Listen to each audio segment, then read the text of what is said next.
The phone call Freddie Mercury made at 3 a.m. that his father never answered in the 40-year silence that followed. What happens when a son spends 40 years trying to earn his father's approval through music that reaches hundreds of millions of people? Yet the one person whose validation he craves most never says the words he needs to hear. When every stadium filled with 70,000 screaming fans can't replace a single sentence of acknowledgement from the man who raised him. When becoming one of the most celebrated performers in human history still leaves you feeling like the disappointed boy who chose the wrong path. This is the story of Freddie Mercury and Bomi Bulsara, father and son, Parsi accountant and rock star, traditional values and theatrical rebellion, a relationship defined by love that was never in question, but approval that was never quite given. This is the story of a phone call made at 3 in the morning from a hotel room in Munich, a conversation that lasted less than 2 minutes, and the 40-year search for words that would finally make a father say, "I'm proud of you," without qualifications or conditions. This is about the success that conquered the world, but couldn't bridge the gap between what Freddie Mercury became and what Farrokh Bulsara was supposed to be. And this is about the funeral where Bomi Bulsara finally broke his silence. But by then, the person who needed to hear it had been dead for 3 days. Bomi Bulsara was not a cruel man. This is important to understand from the beginning. He loved his son, provided for his family, worked honestly as a cashier for the British Colonial Office in Zanzibar, maintaining the kind of respectable middle-class existence that Parsi immigrants built through discipline and adherence to traditional values. When he sent 7-year-old Farrokh away to boarding school in India, it wasn't rejection, it was investment. The best education, connection to Parsi roots, opportunities Zanzibar couldn't provide. When the family fled to London as refugees in 1964, Bomi worked to rebuild their stability in a foreign country. He expected his children to pursue respectable careers: accounting, medicine, law professions that would secure their place in British society and honor the sacrifices made. He was a man who understood the world in terms of responsibility, propriety, and the kind of success that could be explained to other Parsi families at community gatherings. Rock and roll was not part of that understanding. When young Farrokh showed talent at piano, Bomi supported music lessons. Music as cultivation, as education, as one of many skills a well-rounded person might possess. But music as career, as life's focus, as the thing that would define his son's existence and consume his entire being? That was different. That was gambling the family's refugee status and hard-won stability on something as unstable as entertainment. That was choosing visibility over respectability, theatricality over tradition, a path that led away from everything Bomi understood about how to build a secure life. The first real fracture came when Freddie was in his early 20s. He'd completed art school, not the accounting program Bomi had hoped for, but at least education, at least something practical with graphic design skills that could lead to steady employment. Instead, Freddie was working odd jobs and playing music, living in a flat that Bomi considered beneath the family's standards, dating people Bomi found inappropriate, staying out all night, dressing in ways that drew attention, pursuing this band called Queen that seemed to Bomi like an extension of adolescence, the kind of dream young men chase before settling into real careers. They had a conversation. Freddie came to his parents' home. They'd moved to a modest house in Feltham, maintaining the kind of quiet respectability Bomi valued. Farrokh sat across from his father in the small living room, where Jer served tea and then retreated to give them privacy. Bomi spoke carefully, not with anger, but with concern. He understood that young men need time to explore. He'd been patient while Farrokh found his way. But there came a point when exploration had to end and real life had to begin. Freddie was 24, 25 years old. Time to think about career, about stability, about marriage to a suitable Parsi girl, and building the kind of life that would support a family. This music thing, he'd given it a try, but it wasn't working. The band had released an album that hadn't sold particularly well. They were still playing small venues. There was no money in it, no future. It was time to be realistic. Freddie listened, then said the words that created a divide that would never fully close. Music is my real life. Everything else is just survival until the music works. Bomi didn't shout, didn't issue ultimatums, just looked at his son with an expression Freddie would remember for decades. Disappointment, not anger, which could have been met with anger. Not rejection, which could have been clear and final. Just quiet disappointment that somehow hurt worse than any confrontation would have. The look that said, I raised you better than this. I gave you opportunities, and you're choosing this. They didn't speak for months after that conversation. Jer mediated, carrying messages between father and son who lived in the same city, but might as well have been on different continents. When they finally resumed contact, there was a new formality. Bummy would ask about Freddie's health, his living situation, whether he needed anything. But he wouldn't ask about the music, wouldn't acknowledge the band. Treated Queen like an embarrassing phase they were all waiting for Freddie to outgrow. Even when Bohemian Rhapsody exploded in 1975, when Queen became genuinely famous, when Freddie's face appeared on magazine covers and the band toured internationally, Bummy's response was muted. He was glad Farouk was earning money, that the financial instability had resolved. But this wasn't the kind of success he'd envisioned. Rock stars weren't respectable. The attention, the costumes, the lifestyle, it was everything Parsi values taught you to avoid. Public spectacle instead of quiet dignity. Theatrical excess instead of modest achievement. And the music itself so loud, so strange, so different from the classical traditions Bomi appreciated. The distance wasn't helped by Freddie's increasing inability to be Farouk when he visited his parents. By the late 1970s, Freddie Mercury was a complete construction. The stage presence, the confidence, the theatrical personality that commanded stadiums. But in his parents' Feltham home, Bomi wanted Farouk. Wanted the quiet boy who'd played piano at St. Peter's School. The son who'd been raised Zoroastrian and understood Parsi traditions. The young man who could sit respectfully with extended family and not dominate every conversation with his outsized personality. Freddie tried, would change clothes before visiting, choosing conservative outfits instead of his usual flamboyance. Would sit quietly while Bomi talked about community news and family updates. Would eat Jer's cooking and compliment it properly. But he couldn't fully compress himself back into the Farouk shape. The decades of being Freddie Mercury had changed something fundamental. The expansiveness, the need to perform, the way he took up space, it couldn't be completely contained even when he was trying to be the dutiful son. Bomi noticed, would make small comments. You've become very loud, Farouk. Must you gesture so much when you speak? In our culture, we value humility. Each comment a small rejection of who Freddie had become, each one widening the gap between the son who existed and the son Bomi had expected. Then came the issue of marriage. Mary Austin had been in Freddie's life since 1970. By the mid-1970s, she was effectively his partner, living with him integrated into his life. Jer liked Mary, found her sweet and grounding for her excessive son, but Bomi asked when they would marry, when Freddie would make it official, when there would be a proper Parsi ceremony bringing Mary into the family formally. Freddie deflected. Then the romantic relationship with Mary ended, though their bond continued in ways Bomi found confusing and inappropriate.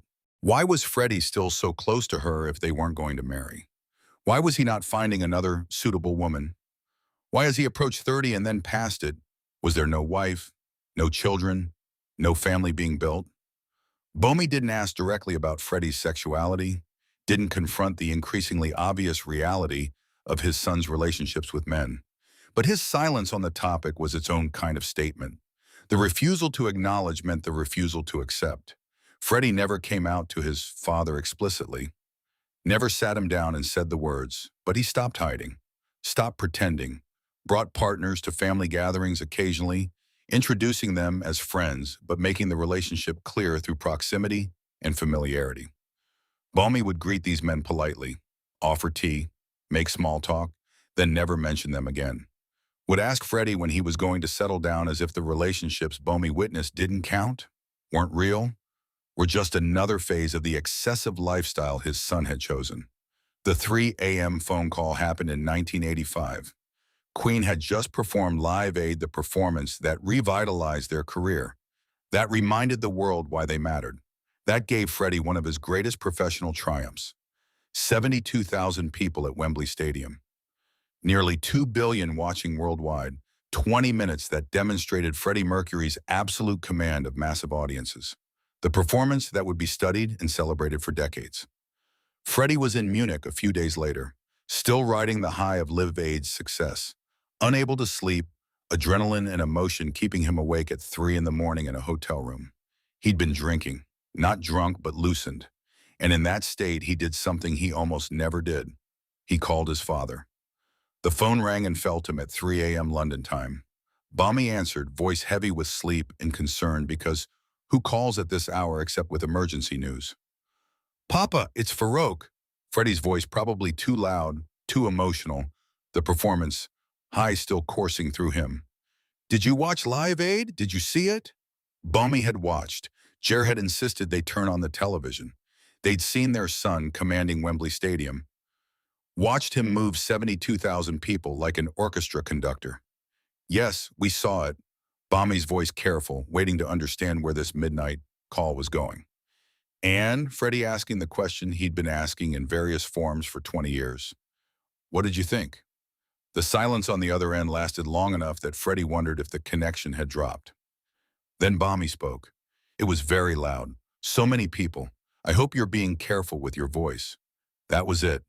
Not you were magnificent. Not I've never seen anything like it. Not I'm proud of you. Just concern about his voice. Practical, parental in the most basic sense. But not the acknowledgement Freddie was calling for at 3 in the morning from a Munich hotel room. That's all you have to say? Freddie's voice probably showing the hurt, the disbelief that even Live Aid couldn't earn the words he needed.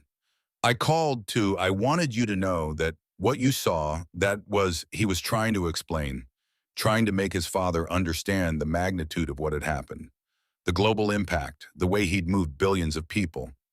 Balmy interrupted gently. It's very late, Farouk. You should sleep. We can talk when you're home. The conversation lasted less than 2 minutes, ended with formalities. Freddie saying he'd visit soon. Balmy saying to take care of himself. Both saying they loved each other, because that was never in question.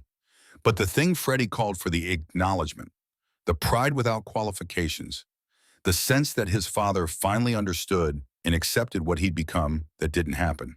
Freddie told Brian May about the call a few days later. They were in the studio working on new material. Freddie mentioned it casually, but Brian heard the pain underneath. He watched Live Aid. Nearly 2 billion people saw it, and my father's response was concern about my voice. Brian didn't know what to say. How do you comfort someone who's conquered the world but can't win his father's unqualified approval? He loves you, Brian offered. I know he loves me, Freddie snapped. That's not what I need. I need him to... He stopped. Couldn't articulate what he needed because it was so simple and so impossible. He needed Bommy to say, what you've done is extraordinary. I was wrong to doubt you. I'm proud of the choices you made. But Bommy couldn't say those things. To say them would be to reject his own values, his own understanding of what made life worthwhile. How could he celebrate a career built on everything Parsi tradition taught you to avoid? How could he take pride in the theatrical excess, the public spectacle, the lifestyle that violated every principle of modest respectability? Bommy loved his son, but loving someone and being proud of their choices are different things. And Bommy couldn't reconcile Freddie Mercury's success with Farouk Bulsara's obligations. The relationship continued in this strained state for the next 6 years. Freddie visited his parents regularly, especially his mother Jer, who he adored and who accepted him more completely than Bommy ever could. He bought them things, a better house in a nicer part of Feltham, though Bommy initially refused, saying he didn't need his son's charity and only accepted when Jer insisted they were getting too old for the stairs in their current home. He provided financial security, which Bommy accepted as a father's rightful due from a successful son, but never acknowledged as generosity or sacrifice. The emotional distance remained like a wall neither could dismantle. They had pleasant conversations about safe topics. Jer's health, the garden, news from the Parsi community, whether Freddie was eating properly. They avoided discussing Freddie's personal life, his relationships, the full reality of who he was and how he lived. They maintained a surface relationship that allowed them to function as family without ever addressing the fundamental gap between them, the ocean of unspoken truths that grew wider each year. When Freddie was diagnosed with AIDS in 1987, he didn't tell Bommy, told almost no one, but especially not his father. How could he explain this disease, This thing that would confirm every fear Bommy had harbored about the lifestyle Freddie had chosen. How could he have that conversation when they'd spent decades never having honest conversations about his sexuality, his relationships, the full truth of his existence? The words didn't exist between them for that kind of honesty. Jer knew eventually.